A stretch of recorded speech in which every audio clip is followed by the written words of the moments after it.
Pandemi mengharuskan kita menjaga kesehatan dan sebisa mungkin berkegiatan di rumah. Nah, salah satu kegiatan positif yang bisa dilakukan adalah bercocok tanam. Jangan khawatir, karena Anda bisa memanfaatkan lahan yang Anda miliki sekecil apapun di rumah Anda. Berikut laporan Clarissa Aradia dan Niko Riano.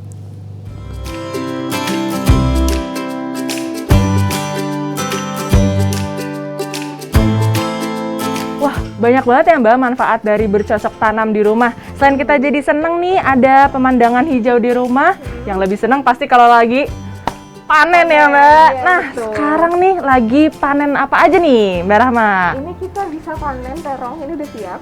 Terong hijau. Seger banget lagi tuh, gendut. Kita potong aja. Oke pemirsa, yuk kita panen. Kalau melihat semua tanaman sayur mayur tumbuh besar dan segar, pasti pada kepingin kan punya kebun sendiri seperti ini? Menurut Rahma, membangun sarana berkebun di rumah tidaklah susah. Syarat utamanya ketersediaan lahan atau tempat. Tidak harus besar, yang penting cukup mendapat sinar matahari. Karena memiliki ruang terbuka di lantai 2 rumah, Rahma pun mulai menata aneka wadah termasuk media tanam dan bibit tanaman sejak awal pandemi terjadi. Ya, bagi Rahma, bercocok tanam di rumah merupakan langkah antisipasi, memastikan asupan makanan ia dan keluarganya bersih dan sehat, tidak terkontaminasi COVID-19. Sebenarnya karena saya mulai peduli dengan apa yang saya konsumsi, karena di pandemi ini kan kita harus imun kuat ya, jadi saya pengen mengontrol apa yang saya masukkan ke dalam tubuh saya. Jadi saya memilih untuk menanam bahan pangan saya sendiri. Berkat ketekunannya, tanaman sayur seperti cabai, seledri, sawi, tomat, terong, pandan, kunyit, hingga pohon buah naga juga sawo berhasil tumbuh dan berbuah sempurna.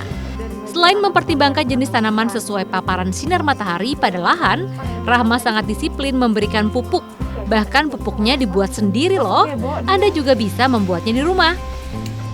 Pertama, pilah sampah dapur organik, kemudian campur dengan ampas kopi.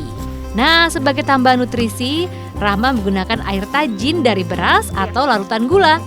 Diamkan selama 2 minggu hingga terfermentasi. Maka jadilah pupuk kompos yang siap digunakan untuk tanaman. Wah, ini tanaman saya udah langsung setinggi nih ya Mbak tiba-tiba ya. Nah, tapi yang unik apa sih Mbak dari cara berkebun ala Mbak Rahma nih? Kalau saya, untuk menjamin nutrisinya yang terbaik, saya menggunakan kompos organik dari sampah hasil dari dapur saya. Jadi saya udah collect, ini saya udah ambil air lindi atau air liquid kompos. Kita bisa jadiin ini nutrisi, kita taruh aja langsung ke tanahnya. Jika sudah diberi pupuk tanaman tidak tumbuh sempurna, jangan kecewa ya. Bisa jadi jenis bibit yang dipilih memang tidak cocok dengan lahan yang disiapkan. Cuman karena panasnya terik banget, kita harus beradaptasi kan, karena musim itu berubah. Jadi kita sekarang pakai bibit cabai kita, terong kita, segala macam. Seharian sama Mbak Rahma ini banyak banget ilmu yang didapat supaya tanaman subur dan menghasilkan buah alias anti gagal panen. Pertama, jika Anda membuat sendiri wadah tanaman, pastikan memiliki lubang untuk sirkulasi air dan udara sehingga tanaman tidak busuk. Kedua, setiap tanaman membutuhkan nutrisi, maka jangan sampai terlewat memberikan pupuk dengan kandungan bahan organik. Ketiga, tidak perlu sering menyiram tanaman, lakukan seperlunya pagi dan sore saat musim kemarau atau saat tanaman kering saja ketika musim hujan. Terakhir, tidak semua tanaman cocok terus-menerus terkena sinar matahari. Jika terlihat layu, segera pindahkan ke tempat yang lebih sejuk. Pemirsa, ada baiknya sebelum Anda menanam, Anda melakukan riset terlebih dahulu. Sebenarnya tanaman apa saja yang cocok untuk ditanam di pekarangan rumah Anda.